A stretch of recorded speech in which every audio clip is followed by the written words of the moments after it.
Hi, this is Bill, back with another edition of Billboard Comics and our special sub feature, A Girlfriend's Guide to Comic Books. A couple of weeks ago, I listed a whole bunch of places where you could go to get comic books. Now I'm going to go here and recommend, advise, and guide you on places where you should not get comic books. You shouldn't go looking for comic books, at least not first and foremost, especially if you're buying it for your loved one, your girlfriend, boyfriend, husband, wife, daughter, whatever. Um, and it should be like pretty much the last resort if you need to go to any of these places. Um, Basically, because as a novice, as an a kind of a like a newbie, if you will, these probably like be the less likely for you to actually be able to get the help that you need, find the books that you need, and pay the price that would be agreeable to you. Um, yeah, you'll see a lot of stuff on like TV about places, and people go to these places and they love it. They have a great experience. They get a big haul. It'd be awesome, and that's good. You could probably have that there. But I'm thinking if you're just going for something that like to help your significant other out, go other places first before you hit these things. So let me start off by one that I mentioned as places to go in the last one, just to confuse everybody. Facebook Marketplace. Now, Facebook Marketplace is Facebook's attempt to actually hone in on the eBay whatnot market. It allows people to sell stuff to other people in their general geographic location. Um, and you might think like this is a good place to go there. You could actually go and be somebody local. You could just pay the price and go through that. But from my experience, it's kind of like it's a lot of like 70 to 80% of it is just bulk books, like people selling their collections or their collection backstock or whatever. Um, I see a lot of issues on there where they have like selling collection, 3,000 books, want $10,000 for it. You know, willing to negotiate, and the only picture they have up there is a picture of all the boxes they have. They don't take out the individual books, or if they do have the individual books, they don't like they show like certain pictures of books that are you know kind of good but not good, but you have absolutely no idea of like if they have any valuable books in there, or if valuable books have been picked over, or if they're all just like back issue fodder kind of stuff, back issue bin fodder. Um, I, this might not be good for your purposes, unless of course your significant other's into that, likes to buy a whole bunch of bulk books and go through it and sort it, and gets a lot of joy and experience out of this. Might be good for that, but you also have to watch out about the price, because you know buying 3,000 comic books for $10,000 might not be bad if each individual comic book's worth $10. Um, Probably saving a lot of money that way. However, if the comic books that you're getting are worth $1, you're not getting a good deal whatsoever. This is why I kind of like to stay away from it, because like it's kind of frustrating. Every time I just try to peruse through that, and you just see like people who are just like, okay, like like they're kind of preying on people who might not know much about the hobby, to try to get a big deal out of it. Because people would say, "Oh, well, he's selling it for $10,000. Might be a lot of good stuff in there," and there might not be. You have no idea that. If you do decide to go through this aspect, I would recommend you communicating as much as possible and saying like, what kind of books do you have in there? What runs, what titles, what years are they from, predominantly. You know, how the breakdown, how many are Marvel, how many DC and stuff. Just ask questions. Um, if he is worth his salt and he's legitimate, you would have absolutely no problem uh, um, answering. He or she would have no problem answering their questions. Um, if they start giving pushback to you and like stuff like this, walk away, because they're there's something fishy. But for me personally, it's much more frustration and work than I would like from getting my comic books. Uh, but like I said, that would be my opinion, to walk away from that. Um, Another place you might be able to find comic books are yard sales or garage sales. Um, and this one's a gamut from just like somebody who was trying to sell off their their kids' comic books left behind when they went to college, or somebody who actually collects comic books and is using the garage sale in lieu of actually opening an actual store or going to a flea market or going to a convention to sell them. Um, you know, so it's this one you have to like say like don't throw out the baby with the bathwater. You might have to like pick and choose which one you want. You might like if there's a guy who has like is selling off his collection, or he's a reseller selling off like duplicates he got when he's trying to of buying other collections and stuff like that. Um, you might not like might be in a better shape that way price wise because he probably knows what the prices are. He probably is, you know, want to establish this as a reoccurring thing, and he will try to actually give you a good deal on it. He won't rip you off. However, you might have people who are, you know, either just found like a couple of comic books hanging around the house, or you know, might be, you know, like selling off a collection they had back in the day. They're not really up with the current prices and the current market and the current values and the current like popularity and stuff like this, and think that all of them should be like $200 a piece. So you go there and you get a ready copy of Youngblood #1, and they want $100 for it, and it's a waste of your time and stuff like this. Um, so if you like, just if you see like the comic books are like maybe 6 or 7 down on the list or lower for the listing of the yard sale or garage sale, I would just pass it by unless you have like a abundant amount of free time. You can just go over there and take a look.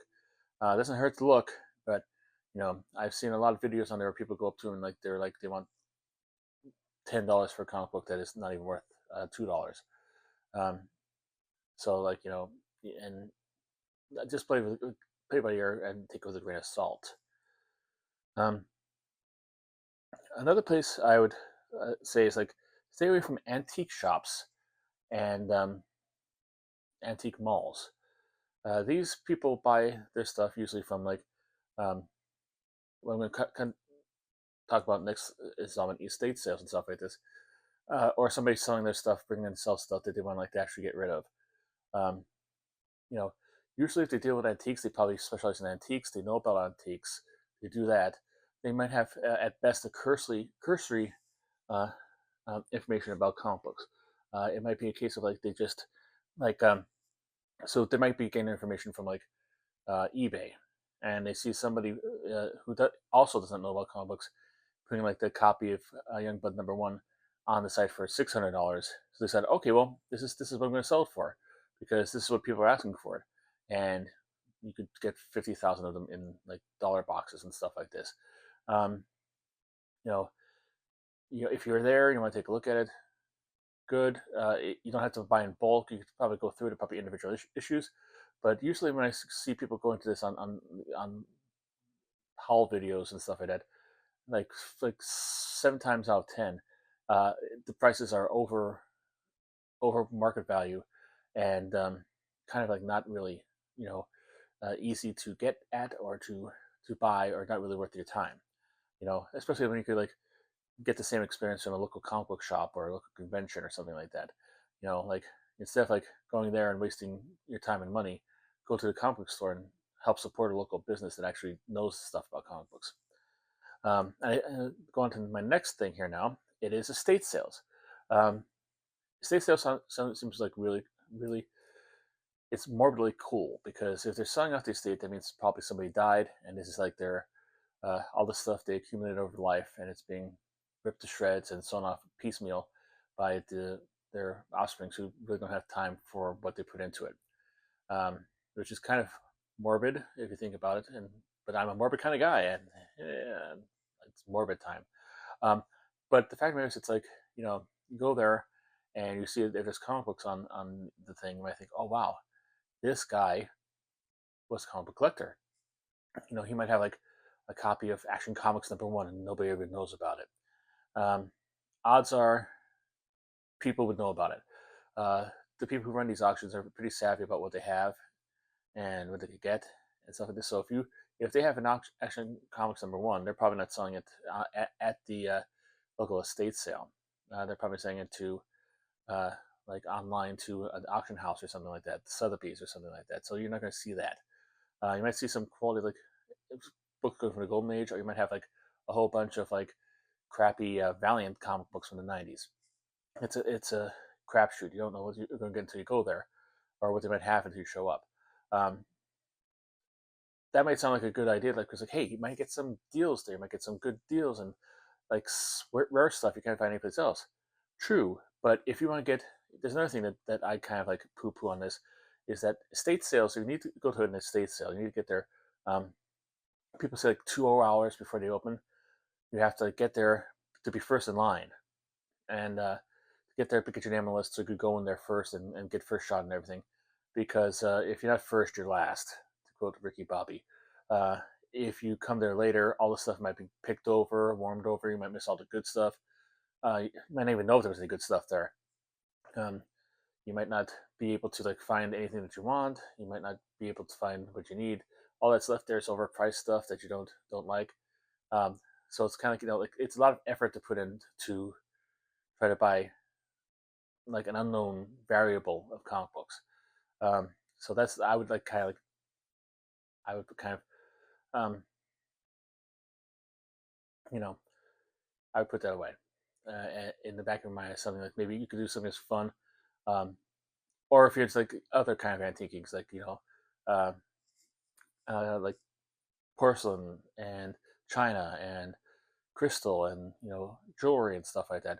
If you have a more wide ranging aspect, or if your significant other also has a that, make a day of it. Go there, get up early at like 8 o'clock at the crack of dawn, get in line for like the stuff it opens at 10, or if it opens at 8, go there at 6:30. Sit there, relax, maybe play some games, maybe watch something on your a video on your phone, and wait for that to come there and make a day out of it. But otherwise, if you're just like looking for something to help, like buy a nice gift for your significant other, this is probably not the best place for it. Um,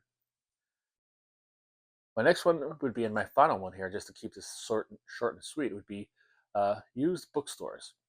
Actually, I have two more. I more on top of this. This would be the second last one. But used bookstores. Used bookstores sometimes get comic books in, but it's not their priority. The priority are the books. So you might get stuff. I remember one time I went up to this really cool bookstore in Peekskill. Um, um, I believe it was Peekskill or Poughkeepsie, I think like this. It was the Bruised Apple, and they had a whole bunch of like randomly comic books in a like a, what we call a wicker basket on one of the shelves, and they're all like foreign variants of stuff like this. They're like Dying Adventures or uh, Lamberto Uto or whatever it is. They're all foreign variants of stuff like that. Um, so uh, you usually find them there. There might be an afterthought. They might be put there. They might not be in good condition, or if they are in good condition, they might be like overpriced.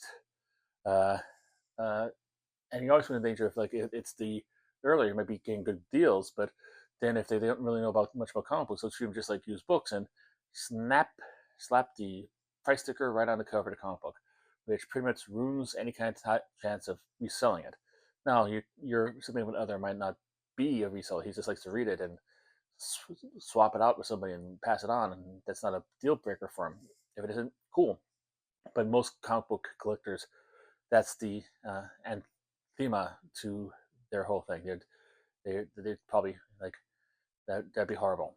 It's like, and probably the only thing worse would be getting a book that it was so soaked in water damage it's falling apart. So yeah, so like that's one of the pitfalls about the um,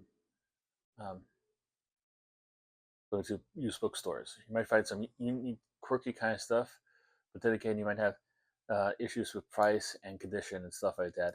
If you're looking for something specific, again, not a good place to go to. A good place to go to if you have something specific, but I would not recommend it, at least not as your first spot, is Mile High Comics. Now, this might be a hot take, and you don't think this. I don't consider this a shot against the bow or anything like that, or trying to get clicks. Um, I have bought off of uh, Mile High before. I would probably buy off them again. Um, but as I said in this also appeared on the Where to Buy Comic Books. They have a weird setup. They do have enormous amount of backstock. They have a whole lot of comic books you never heard of, comic books you didn't even know existed, comic books that might, are you've never seen in the wild. If your significant other is looking for a specific comic book of something like say, Mrs. Tree, 3D number 2, you might not be able to find it any place around you. You might not be able to find it on eBay even. You might be able to find it here. But as I said in the previous video when I mentioned Mile High Comics, he has the philosophy where he doesn't want to sell anything. He wants to kind of keep it and show it and be a museum and stuff like this. As a result, he's created an algorithm for his pricing schedule about rarity and how many copies he has on hand, and when we get to the last one and stuff like this, to make up the prices that are completely insane. And I say that I'm saying like with the full confidence that he would agree with me on this.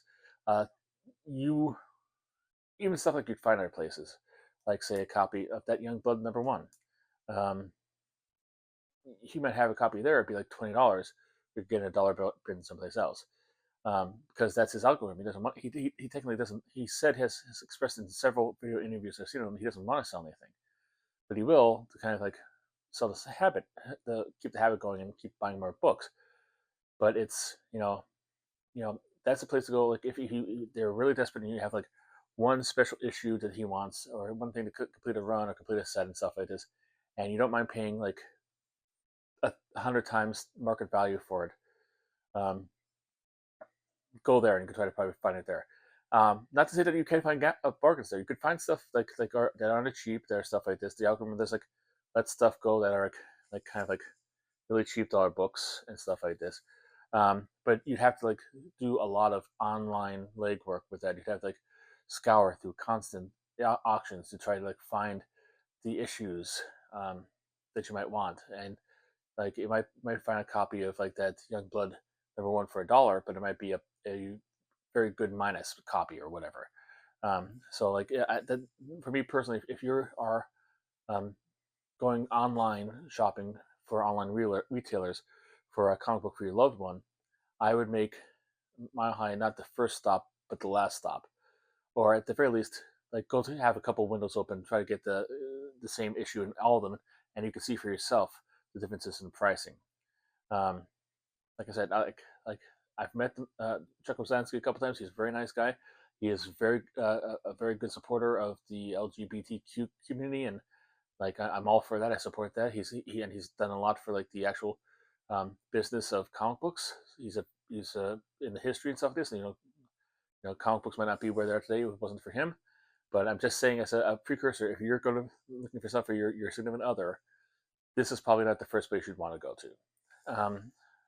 So that's it. If you have any questions about like other places that you might want to go or might not want to go, or is this good, is this bad, ask me in the comments, and I'll try to answer you as best as I can. And I'm sure other people will chime in. If you think like I am wrong on any of these, and oh yeah, I love going to estate sales. I always get really great books there. You don't know what you're talking about. Put that politely in the comments too, and we'll have a discussion about it. And if you found this valuable and if you like it, please check the like button. And if you want to see more of these, there's going to be probably a playlist of all the Girlfriend's Guide to Comic Books to the left or the right. I don't know where it's going to put up yet. But if you also want to, in between the two videos, is a subscribe button. Subscribe, because you'll be able to get all these as soon as they come out and be notified when they come out. But I thank you for spending part of your day with me today. And until we meet again, keep on collecting.